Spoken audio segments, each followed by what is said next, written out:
વડોદરા શહેરમાં દર વર્ષે ઉજવાતો વૈષ્ણવ મહોત્સવ માત્ર એક ધાર્મિક કાર્યક્રમ નથી, પરંતુ આસ્થા, સંસ્કૃતિ અને સમર્પણનું જીવંત પ્રતીક છે.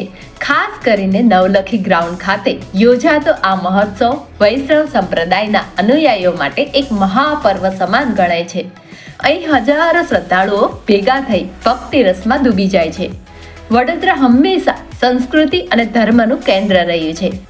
અહીં વિવિધ સંપ્રદાયો સાથે વૈષ્ણવ પરંપરાનું વિશેષ મહત્વ છે.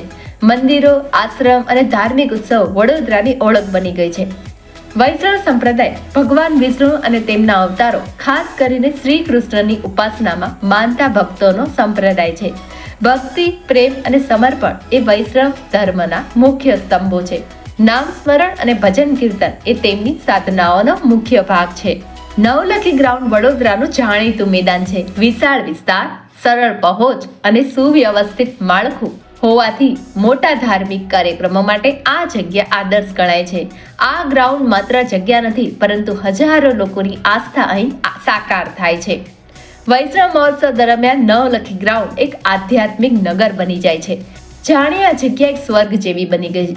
મહોત્સવ શરૂ થવાના ઘણા દિવસો પહેલાથી તૈયારીઓ શરૂ થઈ જાય છે. મંચ, સાઉન્ડ સિસ્ટમ, લાઇટિંગ, રહેવા જમવાની વ્યવસ્થા, બધી જ સુવિધાઓ અહીં આયોજનબદ્ધ રીતે થાય છે. આ મહોત્સવની સૌથી મોટી ખાસિયત એ છે કે અહીં ભક્તિ અને આનંદ એક સાથે જોવા મળે છે. પ્રખ્યાત ભજન ગાયકો દ્વારા ગવાતા ભજનો અને કીર્તનો સાંભળીને શ્રદ્ધાળુઓ ભાવવિભોર થઈ જાય છે. મહોત્સવ દરમિયાન તમામ માટે નિઃશુલ્ક લંગર અને પ્રસાદની વ્યવસ્થા કરવામાં આવે છે. હજારો લોકો એક સાથે રાધે રાધે અને હરે કૃષ્ણના નાદ સાથે ભક્તિમાં લીન થઈ જાય છે. આ દ્રશ્ય આંખોને અને મનને બંનેને શાંતિ આપે છે. મહોત્સવ દરમિયાન બહારથી આવતા ભક્તોના કારણે શહેરના વ્યવસાય અને પર્યટનને પણ લાભ થાય છે.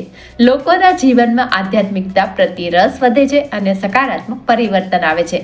વૈષ્ણવ મહોત્સવ એકતા અને ભાઈચારાનું ઉત્તમ ઉદાહરણ છે. આ મહોત્સવ સમાજને એકત્ર લાવે છે. ભેદભાવ ભૂલીને બધા એક જ ભાવમાં જોડાઈ જાય છે. આવી નવી ઇન્ફોર્મેશન વાળા વિડીયો જોવા અમારી ચેનલને સબસ્ક્રાઇબ કરો.